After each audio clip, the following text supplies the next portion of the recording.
Welcome to the Continued Silence with me, Emma Jane Taylor, on UK Health Radio. The Continued Silence is focused on the very uncomfortable conversations of child sexual abuse and the importance of talking openly about this subject to try and normalise this conversation. Child sexual abuse is real. It affects millions of people, young and old, across the world. The work we're doing here is very much engaging more lateral thought processes on this terrible crime, supporting survivors, protecting children, and helping those that don't want to listen to listen. Joining me for this show is my resident activist, Chris Tuck, and we are going to be joined today by Gordon Woods. Gordon is about to, well, by the time you hear this, the book will be published, and it's called Being Put Through Hoops. I've read it. I couldn't put it down. It was fascinating, and I'm really, really excited to have Gordon on today's show. To talk this through, because this is such a big conversation from when Gordon was a child to now, and we can learn so much from him. So welcome to the show, Gordon. First of all, I'm going to go to Chris, because I just want to chat to Chris because she's written a book and just sort of get her thoughts, really. So Chris, welcome today. Nice to see you. So you've written your book. What was your book called? Through the Eyes of a Child. Okay, and when you published that book, how did you feel that day when it went, it's published today, it's live? How did you feel? Before it got published, I was really nervous as to how it would land and who would judge me and for what they would judge me for. And I had to deal with a lot of posture complexity, sort of like it was almost like imposter syndrome. Am I good enough to have this book written? Am I good enough for it to be out there? And at the end of the day, my other side of my brain was going, you went through all of this horrific abuse. You've gone on a journey of healing, and lots of people after reading it will pick something up from it which will help them move forwards in their lives. That is what's more important, not the judgment. So I had to wrestle with that for a while with myself. And then after it was published, it was a huge sigh of relief when people started leaving their comments, and most of it was positive in its regard, apart from one comment that went up on Amazon, which was the first comment, and it was a 1-star rating, and it was, this book was poorly written, this book didn't and I thought, how can anyone in their right mind judge a book that is about truth? How dare they? And it's still up there to this day, but it's there. Unfortunately, you can't have those comments taken down, and I totally agree. And I think, when you are putting your heart and soul into a piece of work that will help so many, and clearly it already has, Chris. So thank you for that, and thank you for the work that you do. It's those negative comments are really just not worth it at all. And I see this time and time again on reviews and on social media.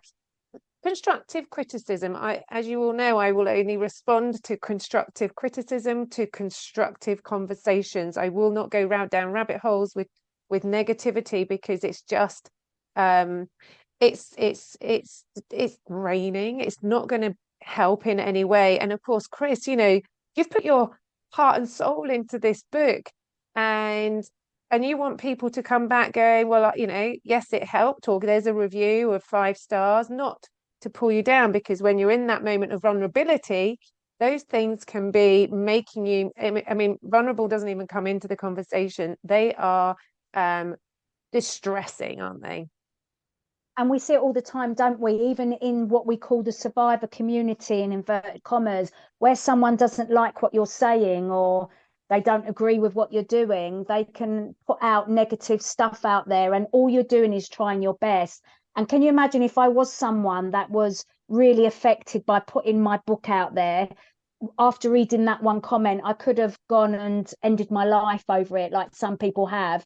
But I saw it, and I just thought, when the other comments started flooding in, this is brilliant, this has helped me in whatever way, shape or form. I just thought, they're the people that I've done this for, not that one person that didn't agree with the grammatical content within it. You know, it's just like, go away, get a life. You don't know me, you don't know what I've been through, you don't know how this is going to help other people, so bye.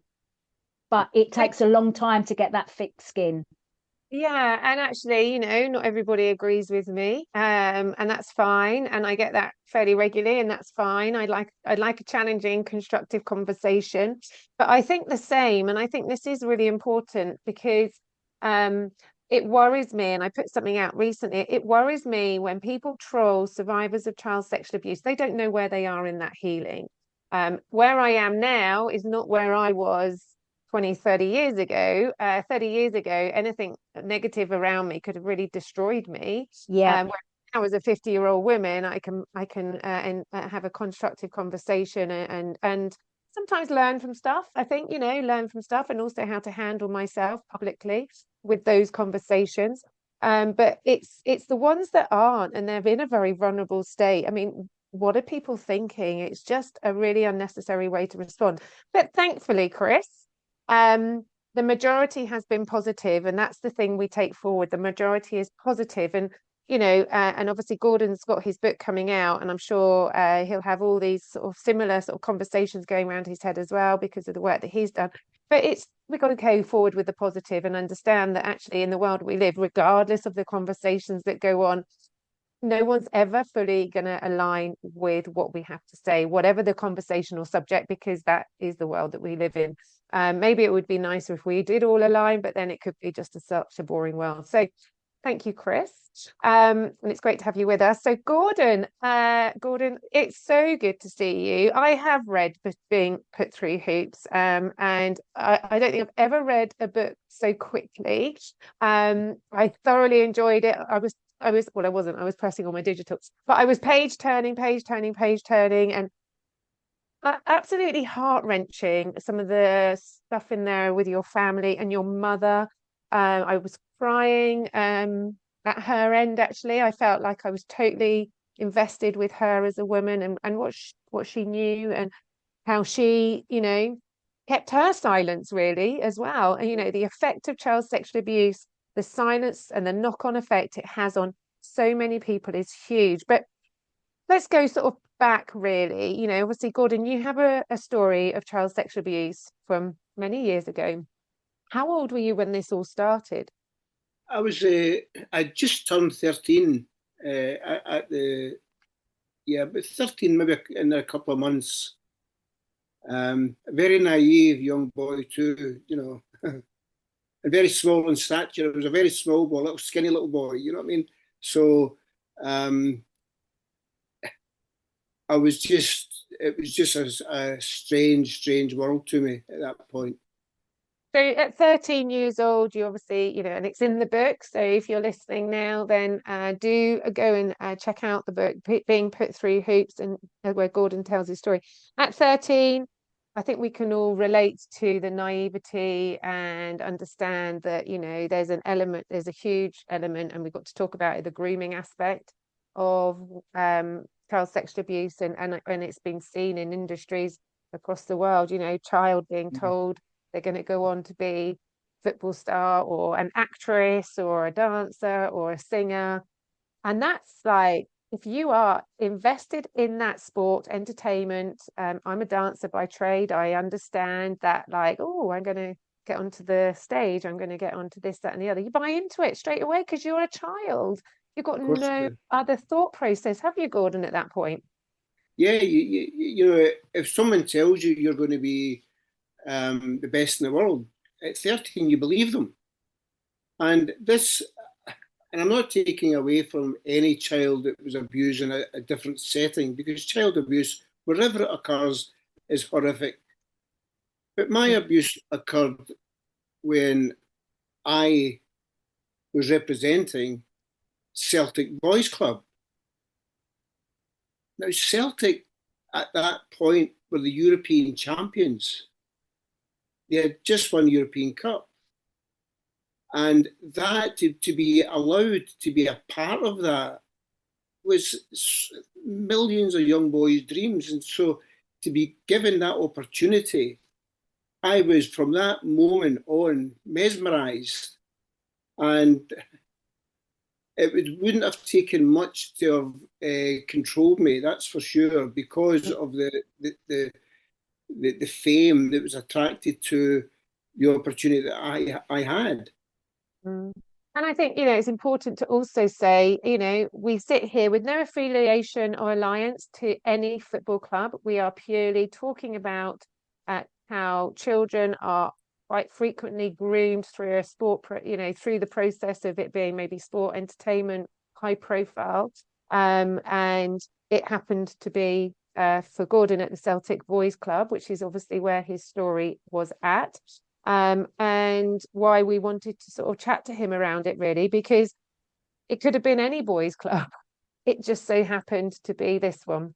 Yeah, the thing is, so let's make it clear, Celtic weren't the only club Yes. who have a history of child abuse. There are many clubs, and it was just unfortunate, perhaps, or perhaps manufactured, that within that organisation, there's now been 9 paedophiles convicted. Mm. Now, whereas you get other clubs maybe have 1 or 2, that can be seen as an infiltration, where one paedophile makes his way into an organisation, but to have 9 in one place, that's certainly something that has to be questioned. Yeah, and I think, you know, I'm going to come to Chris now just to sort of chat about the DBS and processes around safeguarding of children. You know, we're talking a long time ago with Gordon and the football clubs, and actually that safeguarding that is necessary to understand who is who at their football club or their association or their institution or whoever. Now, you know, I want to just sort of talk about DBS for a little bit, because DBS is what we see as, you know, it's supposed to be securing down institutions. But as we know, it's only good as the day it's done, right? And so, you know, we've got football clubs and sports clubs and dance clubs and performing arts schools and this, that, and the other around us. And everybody is having DBS, but it's really hard to really pull out actually paedophiles and offenders, as we well know, because they are very clever at how they groom, aren't they, Chris? Yeah, it's not only that. If say like I offended yesterday as Chris Tuck, I can go online and I now can become Chris anybody. I can then apply for a DBS in my new name, and there won't be any history of my offending that I did yesterday as Chris Tuck in an easy snapshot example.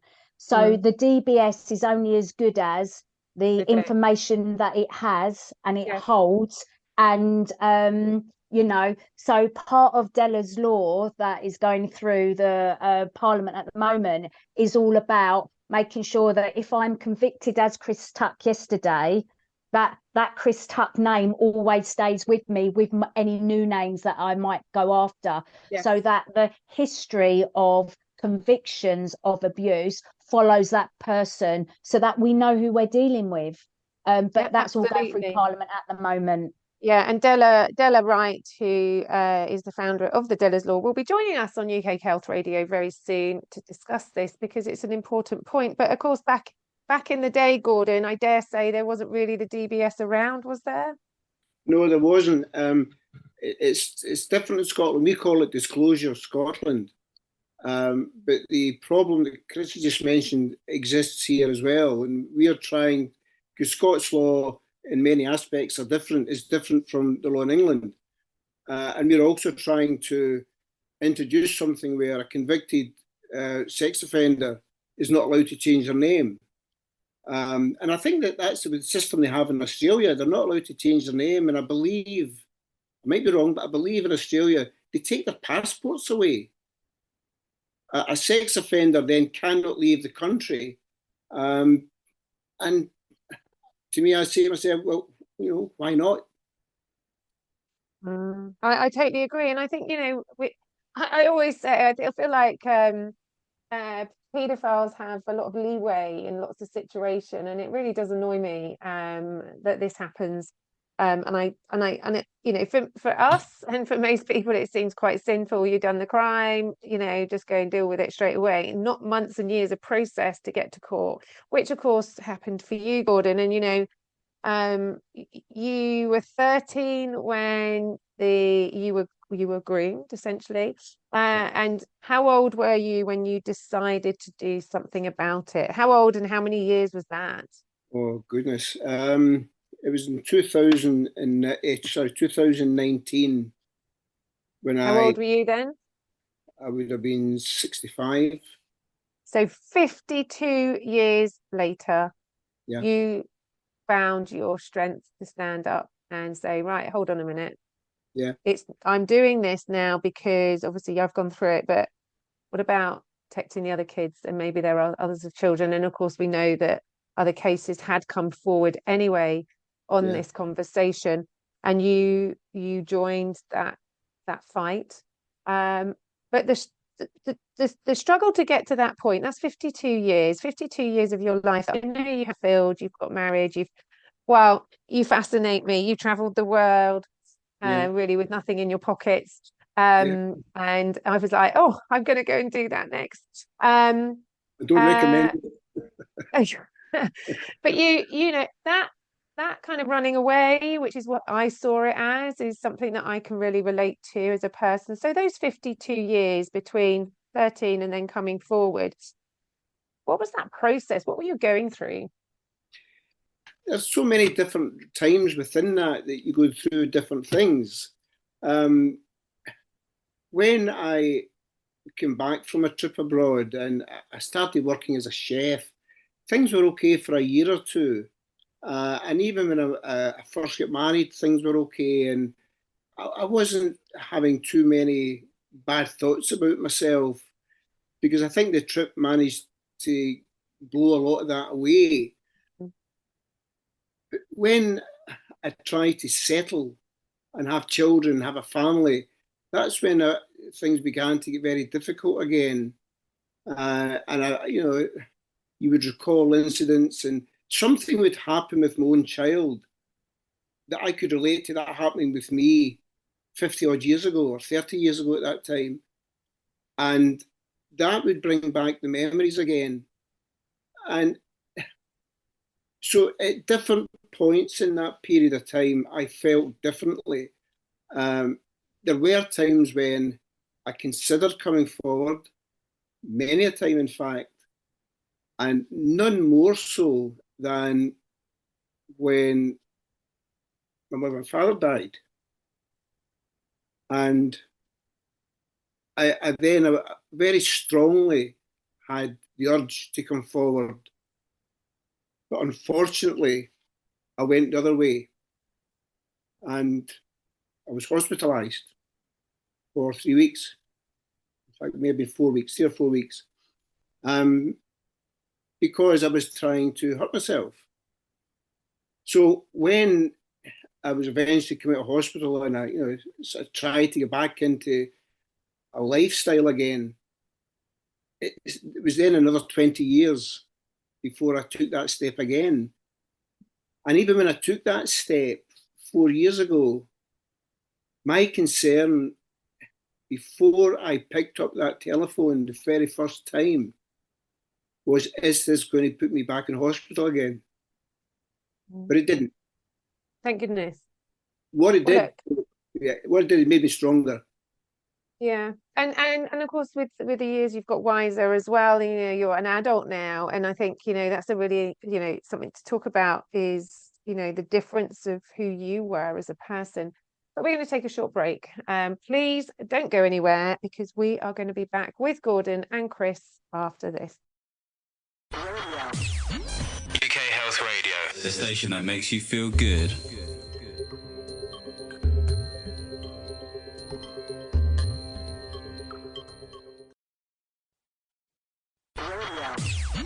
UK Health Radio, the station that makes you feel good.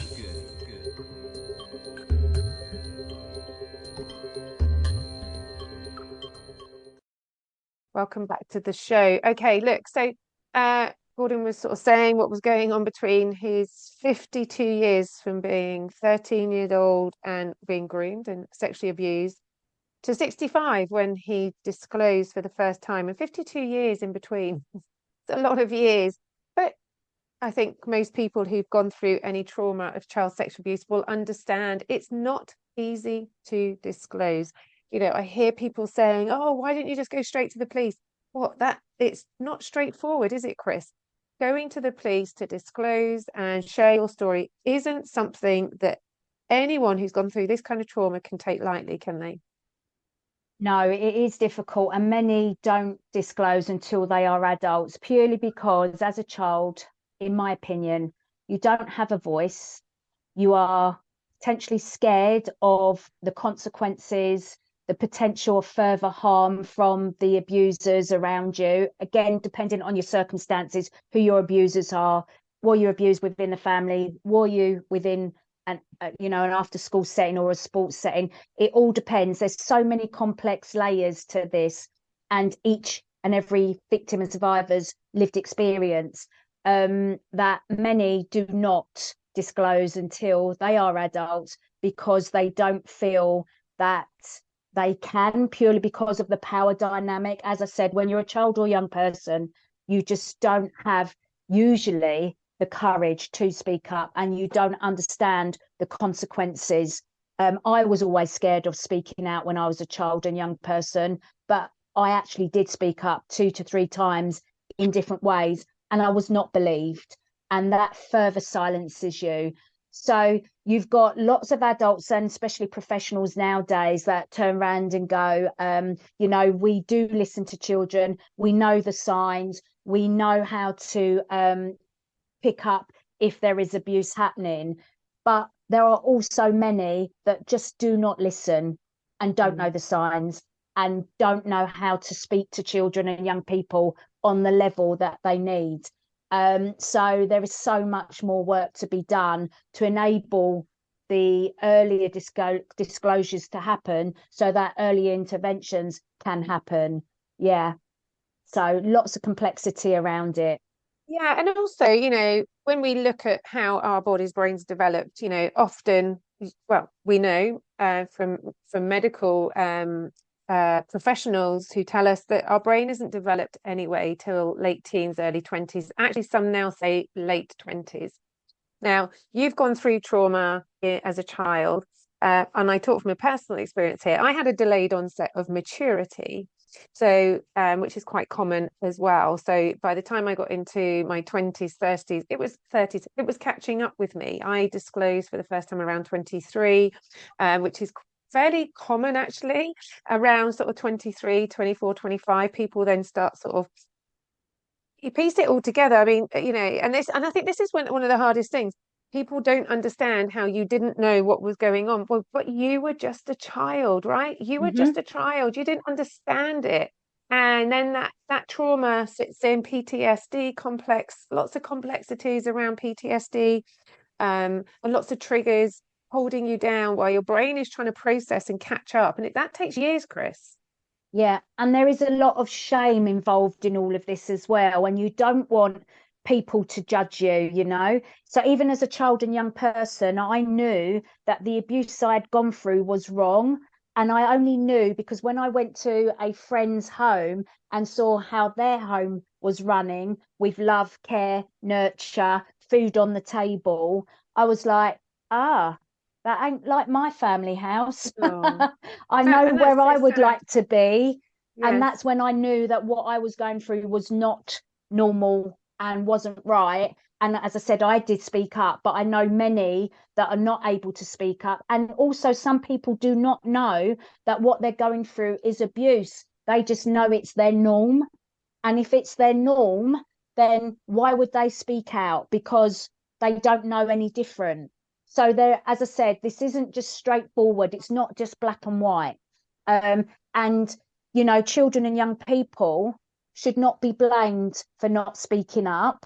and it should never be held against them. They should never be judged for it. It is just what it is. And when they're ready, they will come forwards. And some people take it to their graves because they're never ready. And so back to Gordon, with all of that in mind, 52 years have passed, knowing what we know now, and the knowledge that we've had, all of us, over the years, and we've just highlighted it then. You're now 65 and you found that voice, Gordon. How did that feel for you? It was very frightening, to be honest, and for a long time. And one of the reasons I came forward was I had spent virtually my whole life protecting my own family from knowing what happened to me. I wanted to spare them the guilt, and all the things that I was feeling, I wanted to make sure my mum and dad and my family didn't feel those same feelings. But when my mum and dad had passed, and I had two siblings passed, my own children were grown up as adults. My own mortality came into question because I'm not in the best of health. And at 65, I thought, if I don't come forward now, I never will. So that decision was made. But I remember the first phone call, the first interviews with the police. I could not utter the words, I was abused by Jim Torbett. I couldn't so say those words. And the first time my daughter, my older daughter, who's in her mid-40s now, the first time she ever saw her father cry in her life was when I uttered those words at her home, and I broke down. She'd never seen her father cry. But it was step by step, and every step that I took, and I realised I'm being believed here. People believe me. They do understand that I'm telling the truth, and that this happened to me. And as each step progresses, and that belief is there continually, you become stronger and stronger to a point where the fear of coming forward has gone. What it takes its place is a determination, a strong determination to say, I've done this now, I've got to see it through to the end, and justice is in front of me now, I've got to go for it. And, Gordon, just listening to you there, you're now 68. You're 3 years from disclosure. A lot has happened in those years. And there has been justice with a sentence, although as we know, there's no real justice, is there? No. Because this is forever. This is a forever sentence for a child to live with. And what you were just saying there about protecting others, the guilt, sparing other people, I think we can all relate to that as well. There's a real complexity around what you just said then is, the bad happened to the child, and now the child is growing into an adult and they want to protect other people. And maybe that is part of the lessons that you learn from, being groomed as well, because you've kept those secrets and now you're going to have to keep some more secrets. Yeah. And it's obviously, why I campaign to turn the tables around, to take that shame away and remind people that, it's not your shame, it's not your fault. And I think we can all relate to the fact that it's very frightening. It's very frightening to be in this position. Even it doesn't matter how old you are. A lot of people will say, well, Gordon's 68 now. Well, it doesn't matter, because in that head, you've still got a child's mind because of what's happened to you. Even though you've got age and maturity, there are moments where you will remember that young Gordon, right? But it does matter. And the reason it matters is because this isn't about me. Yeah. This is about my daughter, who's through in her bedroom just now with her iPad. It's about her. She's 13 years of age at the moment. She's the age that I was when I was abused. So this is about her. And it's about other children at her school. It's about her children. It's about children in the next generation and the generation after that. So the coming forward isn't about me. My life's almost over, and I'm not going to get a great deal of benefit from it. But children in the future will hopefully get a benefit. I hope that a child 30 years down the line, if that poor child is abused, will read my book and speak about it and open up. That's important to me. Also, let's hope that people read the book who haven't gone through the trauma of child sexual abuse and learn from it, which is what we Yes. are all doing here. We're going, right, we can go round in circles with survivors all day, and I see that regularly. But it's not the survivors we need to always listen. We need the external forces to come in and break that chink and just go, actually, I've heard that. Oh, so Gordon or Chris or EJ or Denny or whoever it is said, oh, they said something today that made me think. I'm just going to take that home to my family or to my school and see what that process is. And that is as simple as it is, right? It's to give some thought process to this conversation. So, like you say, the children to follow, the generations to follow, won't be subjected to the trauma and the darkness and the difficult years that so many people have. Okay, so Gordon, I want to go back and touch on something that you've discussed before, and I think Chris will relate to this as well. I think she said something about it as well. Parenting your child. Now, the difficulties that psychological conversation will have. You were a child, now you've got to bring up a child, and I know, Gordon, there were some things in your book that made you feel super awkward about being a parent because of what had happened to you. So if you can sort of kick that conversation off, and I'll let Chris sort of liaise with you on that, because I think this is a really important part of this conversation, survivors and parenting. Yeah, when my first two children were babies, or even it began even at that stage where if I was to bath my child, for instance, there was an awkwardness about it. But it manifested and they got worse over the years. And by the time my children were toddlers, I found it difficult to show them the love that a father should show them. And as I say in the book, to take them to a carnival, or to go to the park or take the dog a walk, that wasn't an issue. The issue was when there was closeness required, where I had to hug them or kiss them or sit on my knee, or if they were ill in bed at night, I couldn't lie on the bed beside them. Just instances like that. And I just felt to myself, what am I doing with a 3 or 4 or 5-year-old baby, or a 5-year-old child on my knee? My son, even my son, my daughter, I just couldn't handle it. And the amount of times that, God, your child would come up for a huggle, a kiss, and you would do it so briefly, and then you'd lift them up and put them down again. And I don't know if my children noticed that. I noticed it. I don't know if they did. And it's maybe a conversation that I'll have with my daughter some point down the line, my older daughter, because when I came out and I told my daughter what happened to me, and that there was going to be a big story in the paper the following day, she said to me, "Dad, that explains a lot." No, I didn't ask her. Gordon, I can resonate with some of the stuff that you were saying there about the intimacy with our children, because I was exactly the same. I was cleaning I've shared this story before, but I was cleaning my son when he was young, and he'd done a number 2, and he was one of those yucky ones where you have to dunk him in the bath to clean them off, because I literally was spending a lot of time, more time than usual, on changing the nappy, and I didn't realise this until the incident had occurred. I had a thought come into my brain, and it was, why am I spending a long time on this particular nappy? I'm not allowed to do that. I need to clean as quickly as possible and get the nappy back on. And I felt really uncomfortable with the thoughts that were happening.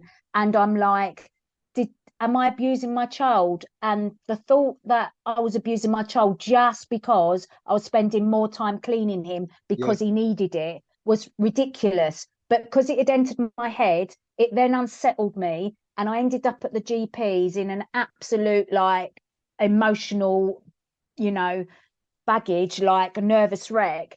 And I said to them, this is what happened. This is my fault. What is happening? He then said to me, have you ever gone through childhood abuse? You know, sexual abuse, physical, mental, the lot. And I just had the courage to nod my head. And he went, it's understandable that this was an outcome of what you've gone through. You need help. So that's when I started having therapy, when I was 28, 29, and I'm now 53. So there is a lot of issues that come up for a lot of victims and survivors when they do become parents, especially this intimacy, the bathing, the changing of nappies, the cuddling. You know, I could cuddle my kids quite happily when they were little, but when they started growing up and getting the same size as me, I felt threatened. And then the hug stopped from me, unless I could see them and they got my permission. If they, and by permission, I mean, looked at me and sort of like, then, is it okay? And then we can hug. But if they came at me and put their arms around me, that was an absolute threat and a trigger. So I had to explain this to them, especially my daughter. My daughter felt like I was brushing her aside, pushing her away. And that's not what I was doing. If anything, it was protecting myself from past stuff. So it has a massive impact on all areas of parenting. You know, it's funny because when I first came forward and I mentioned that to certain people and I wrote about it, I didn't know other survivors had those same feelings. Yeah. You know, and to me, the book becomes even more valuable now, because if someone's reading that book who's going through those feelings, through those thoughts, thinking, God, that happened to him 50 years ago. Did they know they're not alone? This is a standard thing that you're going to possibly have to go through. And I'm glad to say, as I mentioned earlier, when I found myself the single father of my daughter, who at that time she was 10 months old, I couldn't afford to have those thoughts because I was all she had. You know, previous children, they still had their mother, they had grandparents on both sides, they had a full family around them. My daughter now doesn't have any of that. She has me and my elder daughter. That's all she has in her life. There's no grandparents, there's no mother. So I couldn't afford to have those feelings with my daughter now. I had to overcome them. And fortunately, I was able to do so, you know, and I think my daughter and I are very close. Good, that's lovely to hear. But I just think, EJ, that if a parent finds that they've got these discombobulated thinking, feelings and thoughts, that they should not be worried about going to get the help that they may need to unravel it all and make them make sense of what's going on. I was concerned about social services stepping in and potentially taking away my children. That's why I didn't get help quicker. I actually stewed on it for a long, long time until I couldn't deal with it anymore. And then when I realised that social services were not going to be part of the issue, it was impact, trauma, triggers, and then I had to deal with all of that. Then I was able to step in to being the best parent I could be. And I think there's lots of learning from what Gordon has said and what I've just shared. Yes. And thank you. I know that's not an easy conversation to share, right, from either of you. And I think, you know, this is why these conversations are so important, because we are expanding the depths of child sexual abuse. It's not so simple as saying get over it.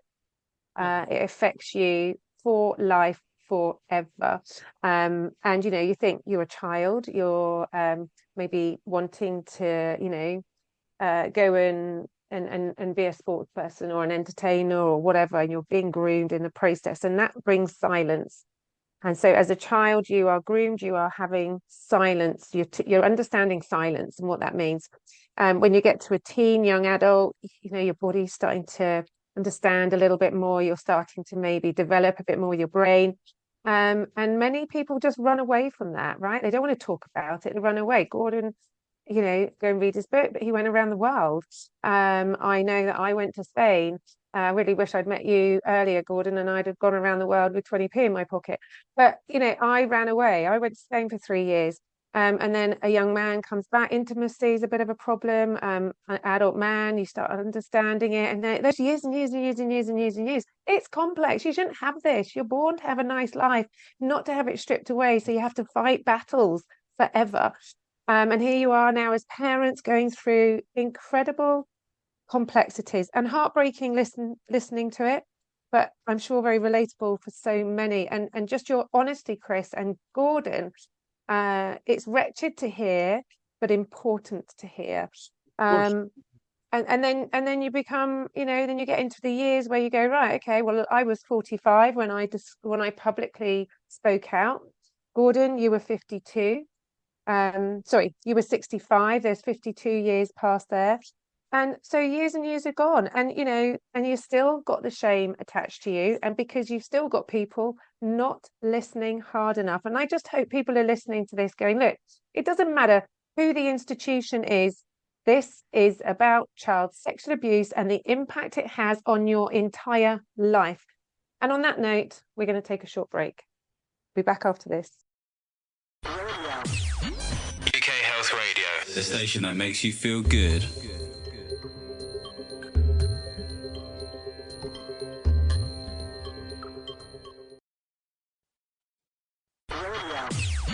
UK Health Radio, the station that makes you feel good.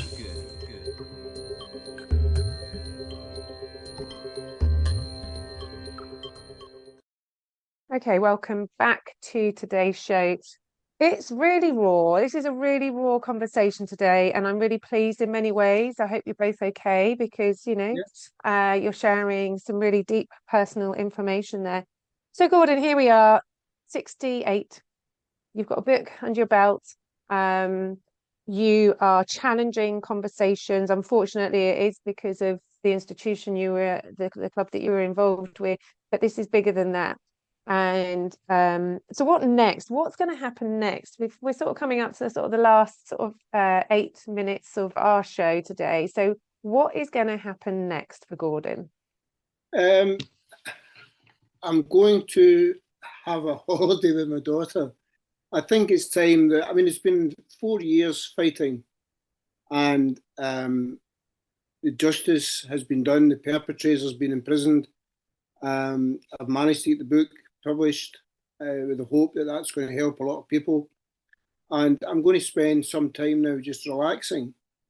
But there's one thing I do want to say, and it's something that irritates me a lot. In fact, it disgusts me sometimes when on social media and even friends. In fact, one of the victim support workers in Inverness High Court, they called me a hero and kept telling me how brave I was.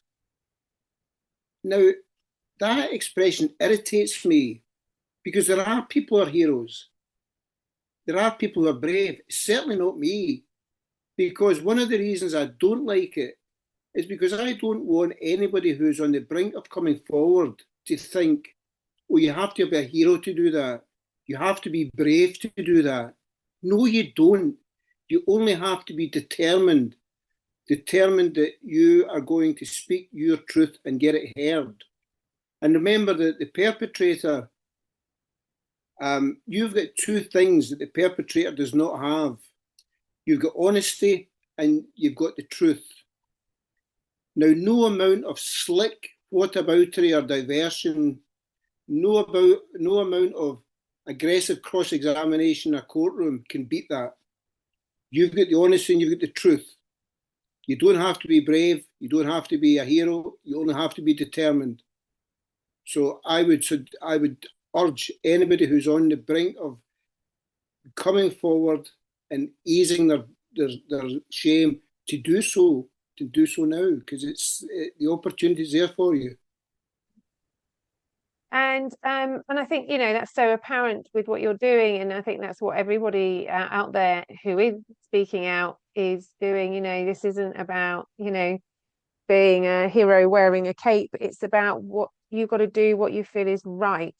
Yes. And I know myself, when I first spoke out, and I was absolutely terrified about doing so, and I was really shaking and really nervous, but I just kept thinking, if I can give one other person hope, then it will have all been worth it. And that is really where it starts and ends for me, helping and protecting children. So I completely relate to that. And I think you're doing just, you know, I know how hard it is actually for you to do this, because you're up against a real force with the Scottish football clubs as well. And, you know, I want to take this opportunity just to remind everybody, this isn't about who the football club is. It just so happens that it was in this institution, and it could have been anyone. And unfortunately, it was this one. And that's why Gordon's spoken out, not just because of the child sexual abuse, but of course, it was attached to a club. And like I said, it could have been any club. If you want to go and find his book, you can. You go online, you go to www.beingputthroughhoops.co.uk. And if you go on there, you can find all sorts of information about the book, and obviously about Gordon. If you want to connect with Gordon online, if you just put in Gordon Woods in a search bar anywhere online, I'm sure you'll find him, and his fight for justice. Gordon, it's been a real, you know, eye-opener talking to you and listening to you, and then listening to you and Chris talking about the parenting, you know, such real raw facts. And I think that's, you know, again, why it was really important to have this conversation, because it doesn't matter, it's about children, it's about child sexual abuse, it's about protecting children, the generations to follow, on this very dark conversation. So before we wind up today, we've got a couple of minutes left. What is your, you know, I don't know, what is your one word that you think that you could use to describe where you are now and what you're doing? Shame-free. A few words. I'll let you have that. Thank you. Shame-free. And if Yeah. anyone's listening, any sort of like, you know, inspirational message that you can share that could help them right now. I think you're, as I said in another program not long ago, you don't if you come forward, you don't have to have all the evidence there. You don't have to achieve justice. To come forward is enough to get that cloak of darkness off you. You know, most of us are shrouded in this cloak throughout our lives. That there's always the bad side of our life to refer back to, and it's important to get rid of that.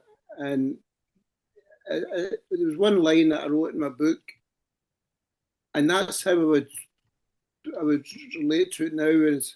And I say in the line, I can breathe now. Mm. And that's exactly how I feel. I'm breathing much easier than I was 4 years ago. Okay, well, look, thank you, Gordon. Well, Chris, you know, in the absence of Denny, I feel that, you know, I'd like to hand the baton to you. That was a big show today, I felt, you know, lots of depth in there about a very difficult conversation, again, child sexual abuse, but also going into down to sort of different conversations, the real rawness of this, you know, the lateral conversations attached. Yeah, I think child sexual abuse really gets into your soul. The impact of it does. The trauma can really, as we've seen from what Gordon shared today and what I've shared, is that it affects all facets of your life. And you do have to, unfortunately, become aware of what you're going through, understand it, acknowledge it, and then be able to get some kind of healing for yourself in order to, as Gordon has said, to be able to breathe. And for me, that was getting in touch with my authenticity, so my authentic self. So Gordon said about taking off the shroud. For me, I used that mask, you know, we put a mask on to turn up in the world and pretend everything's okay. You know, we're the perfect wife, the perfect partner, the perfect mum, the perfect this, the perfect that. And there's no such thing, but it's all about putting that mask on to try and be able to turn up in the world, not vulnerable, because then when you're not vulnerable, you won't get harmed and hurt again, will you? So that's what we all do. And I think when you can come to a point in your life where you can take that mask off, take that shroud off, whatever words resonate with you, and you touch into your true self, your authentic self, you can actually share with the world, whether it be one person, just yourself, your therapist, whoever it happens to be, or if you go out in a big splash and you do, you know, a book, whatever, then when you become your authentic self, you don't have to hide anymore. You don't have to put on any airs and graces for anyone. You don't have to pretend to anybody someone you're not, because you're just comfortable in who you are, and you will stand up for what you believe in. And Gordon talks about that determination and that, you know, just got to keep going. And I think once you've found your voice, that is what that does for you. It gives you the drive and the passion to change things for not only yourself, your family, but other children, future generations. And I just think it's amazing that the more of us that do and are able to speak up, we do just touch that next person, and then that next person will touch someone else. So even when we do put the baton down for ourselves, because we've had enough, for example, of being out speaking about it, we might want a quieter life, and I know lots of victims and survivors have done that, then someone else will pick up that baton and continue the journey of fighting for children. And I think we all hold part of that key to doing that. And I think it's just amazing that these conversations allow us just to raise awareness and help the people that listen in. So there's my summary. Sorry, it goes on. Great, you did a great job there, Denny. Chris, not Denny. Thank you very much for that, Chris, and such wonderful words. And I think one of the things I just want to sort of share as we leave today, Gordon said about his book he wrote, and this is quite sad actually, and I will try to get through this without shedding tears. Everyone who knows me knows I like to shed a tear or two every now and then. Gordon says, a child lost himself, parents lost their son, siblings lost their brother, mates lost their friend, children lost their father, a wife lost her husband. Really powerful, actually. And on that note, I'm going to round up today's show because I can see we're all emotional, and this is the reality of child sexual abuse. So thank you, Chris. Thank you, Gordon. And I know we're trying to normalize difficult conversations. I know it's emotional, but if we can engage more and more, they will become easier to have, and that will allow so many more people to feel so much more freedom. You can find Chris and I on Twitter. I'm EJ Taylor UK. Chris is Chris_Tucked at SVO. Is that right? Chris Tuck _WWHF. There you go. I'm a bit emotional now to get it all right. Thank you, Chris. And also thank you to everyone behind the scenes, to Johan, to my guests, Gordon today, to Christine, and everyone else who works behind the scenes and works hard to raise awareness of child sexual abuse. You all matter, and we are all eternally grateful for everybody. Thank you very much. Until the next time. Bye.